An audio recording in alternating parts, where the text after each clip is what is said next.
Finally! There it is. There it is.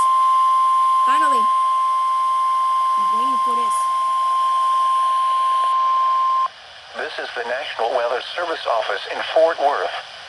The preceding signal was a test of the public warning system for weather radio station KEAS C55.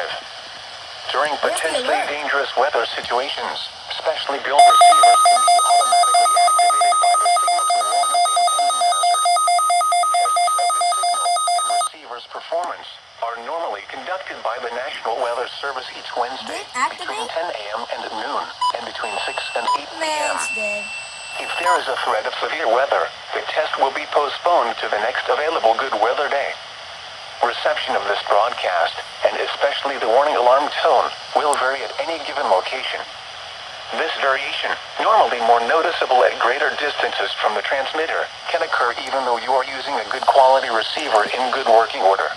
The warning alarm tone will be activated for hazardous watches and warnings for the following counties: Bosque, Collin, Dallas, Denton, Ellis, Urath, Hill, Hood, Johnson, Parker, Somerville, Tarrant, and Wise.